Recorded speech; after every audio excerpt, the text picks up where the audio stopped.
বঙ্গবন্ধু কন্যা জননেত্রী শেখ হাসিনাকে এই মুহূর্তে তাকে সরিয়ে দিয়ে অন্য কাউকে বসার ভাবনায় কি আছে? তাহলে সেই ব্যক্তিটা কে? ছাত্রদের আন্দোলনের উপর ভর করে একটা গোষ্ঠী একটা ঘোলা পানিতে মাছ শিকার করার চেষ্টা করেছে। বিগত কয়েকদিন ধরে যা চলছে দেশে এবং যেটি বলছিলেন যে সাধারণ মানুষও কিন্তু এখনো এই উত্তরটা খুঁজে ফিরছে যে স্বস্তি একটু একটু করে ফিরতে শুরু করেছে, কিন্তু সংকট কি পুরোপুরি কেটে গেছে বলা যাবে কিনা? আপনার পর্যবেক্ষণ কি বলেন? ধন্যবাদ আপনাকে এবং আমার সাথে উপস্থিত এখানে এতক্ষণ কথা বললেন রুহিন হোসেন প্রিন্স এবং যারা আমাদের কথা শুনছেন। আসলে সংকট তো এই বাংলাদেশে আজকে নতুন না, সংকট সবসময় ছিল এবং সেই সংকট উত্তরণ করেই বিশেষ করে আওয়ামী লীগ সরকার, বঙ্গবন্ধু কন্যা জননেত্রী শেখ হাসিনার সরকার সামনের দিকে এগিয়ে যায়। ৭৫-এর ১৫ই আগস্টের মতো একটি ভয়াবহ সংকট বলেন অথবা জাতির পিতার হত্যাকাণ্ডের মতো একটা রক্তাক্ত বেদনাবিধুর দিন মনে করেন সেই দিনের কথা।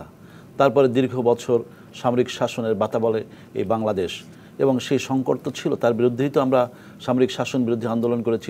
রুহিন হোসেন প্রিন্স ভাই সহ আমরাই তো রাজপথে ছিলাম।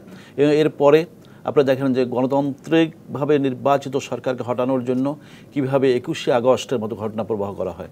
আবার দেখেন যে নির্বাচিত সরকার ক্ষমতায় আসার কয়েকদিনের মধ্যেই পিলখানার এমন একটা দুর্ঘটনা ঘটলো যেখানে একেবারে সরকারকে বসতেই দেবে না এরকম একটা ষড়যন্ত্র। সুতরাং ষড়যন্ত্রের ডালপালা তো নতুন করে বিস্তৃত নয়।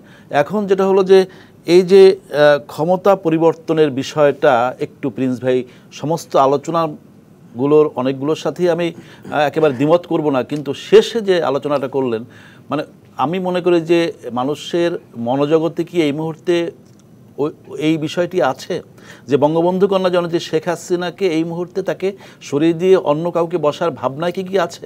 তাহলে সেই ব্যক্তিটা কে? সেই রকম তো আমি দেখি না মানুষের মানে চিন্তা ভাবনার মধ্যে ওই জিনিসটা আছে। এখন ছাত্ররা তারা কি ক্ষমতা পরিবর্তনের জন্য এই আন্দোলনটা করেছে? তাও তো না। সুতরাং ছাত্রদের আন্দোলনের উপর ভর করে একটা গোষ্ঠী একটা ঘোলা পানিতে মাছ শিকার করার চেষ্টা করেছে। এখন কে কিভাবে কোন মাছটা ধরবে, কে বড়টা ধরবে, কে রুইটা ধরবে, কে মানে পুঁটি মাছটা ধরবে, এইটা তাদের ব্যাপার, কিন্তু ষড়যন্ত্রটা ছিল।